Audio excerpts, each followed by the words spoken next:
Pleased to bring you the first of our weekly conversations with Syracuse assistant basketball coach Alan Griffin.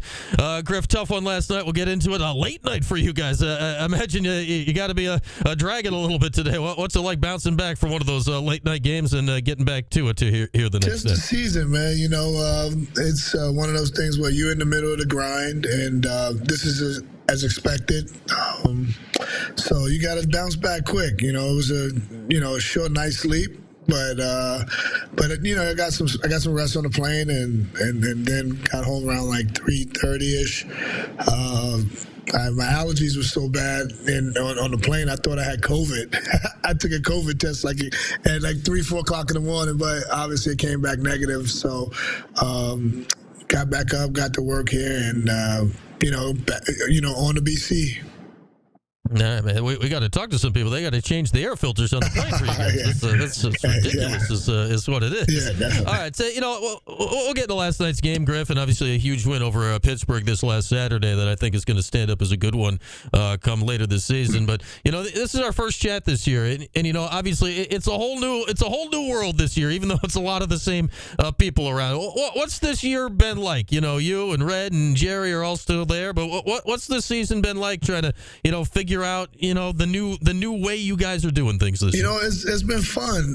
It's been a lot. That's the one thing, and it's been a lot of time with each other, which you can't complain because these are my brothers, these are my guys, and we kind of get along so well. We added Brendan, who is a tremendous hire for us, in addition to our staff. So it's been fun, and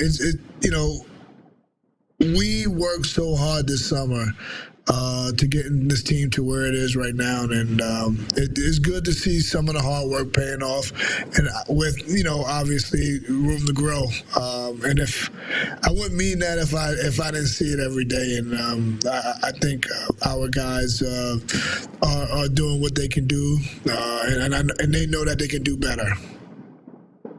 I've been talking about the idea of room to grow this whole season, Griffin, and it feels like, for a lot of reasons, like the improvement of this year's team, right, honestly could be more than a lot of other years because, younger guys, Red's figuring it out. There's so many people in new positions that are learning things. It feels like there's almost more things you guys can improve on this year than maybe in a normal season around here. And I start with Coach Red, and the great thing about coaches is he's up for anything. And what I mean by that is that he listens to us and he uses our advice. And then sometimes he doesn't use it, but you have a voice in the room with him, and he's a great listener.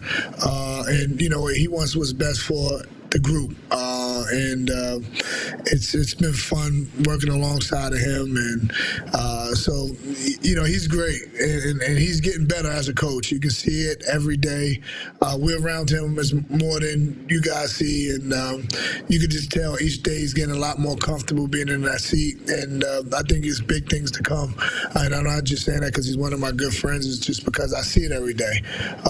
And then with the team, the same thing, Brian. It's guys, certain guys are just getting better. If you told me Quardell Copeland in July that Quardell Copeland would be doing what he's doing or got the player of the week in the ACC, I'd be like, no freaking way. You know what I mean? Because it was a lot of stuff that we had, a lot of bad habits that we had to, fight with Quardell on, and you can't get mad at him. That's just stuff that he was doing since he was a young kid, and he's starting to see it more. And the great thing about him is that he brings the energy and the excitement every day, which is a good thing for this team. And then you see the development part of Malik Brown, and obviously Justin hit a rough patch, Chris has hit a rough patch. But those guys they'll get back. Yeah, you look at the team right now, and obviously Quadir stands out because you're right. He won the ACC Player of the Week this last week. He's like, whoa, that one is kind of wild. And obviously he had a great game against Pittsburgh. You mentioned, Chris and Justin are struggling. We've seen you guys have great moments this year. We haven't seen, everybody, right, kind of click together. Right. Yeah. Does that give you hope for the future? You're like, all right, I've seen like these 8 or 9 guys each have a day, each have a week, each have a month. Like, does that give you hope for February and March if it can all land in the right spot? Yeah, definitely, and that's why you play 9 or 10 guys, because you got to expect some of these guys to go through those rough patches, and you got to have guys that's just as good or maybe better at times to fill in those roles when some guys are struggling, and that's what's happening right now. So I think we as a staff, we think about it every day on how we can get, those guys and Chris and JT going, because they have a big part of too. If we want to make a run at this, if we want to play well in February, March, those guys got to be a part of, what's going on. And that's something that we have to really, really focus on. Alan Griffin's our guest. Will join us every week the rest of the way here in the Syracuse basketball season, now that we've turned the calendar over to 2024. And let's get into this week, Griff. We'll kind of take it in reverse order and hit yesterday first. And, obviously a tough second half against Duke last night. 2-point game at halftime, got a bit out of hand late. What do you think was the difference last night? Turnovers, they wouldn't miss a shot in the second half. What pops to you is what decided that game last night? I think you mentioned it, Brian. It was the turnovers.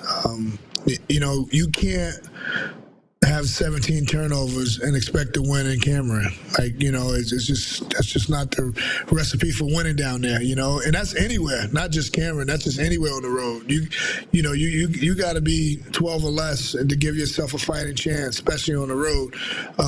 You maybe can turn it over maybe 1 or 2 times, past 12, but at home. But on the road, you got to be 12 or less. And the one thing we did was we turned the ball uncharacteristic for this team, because we gave up like pick sixes almost, like, you know what I mean, where they turned the ball off, they went down, they scored, and they were hitting threes, and that's another thing too, where we guarded the 3-point line great in the first half. For the first 23, 25 minutes of the game, we guarded the 3 well. And then it just got away from us. And give Duke credit, they made halftime adjustments, and they got their shooters some opportunities. But we helped that to a certain degree because you can't turn the ball over the way we did.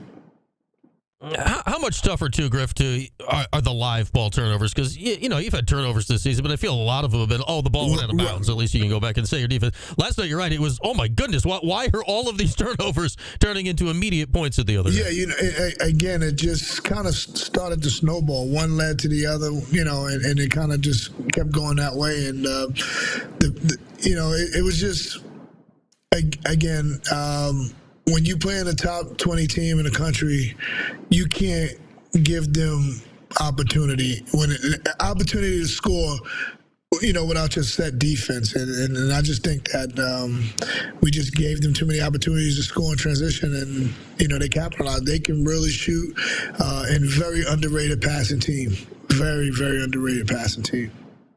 Yeah, they were getting the ball exactly where it needed to be, certainly in the last 15 minutes of the game or so, as Griff is with us. And for those that don't know, Griff coaches the big guys. Malik Brown is one of your guys this year. And, man, even in defeat last night, that's a career game for Malik. 26 points was just outstanding. What did he do so well to have that success last night?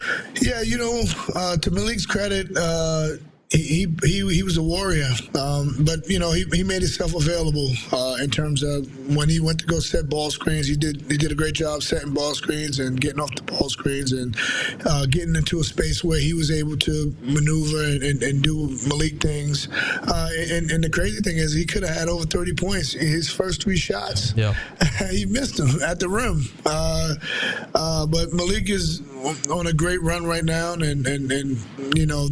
and just scratching the surface, Brian. He can do a lot more.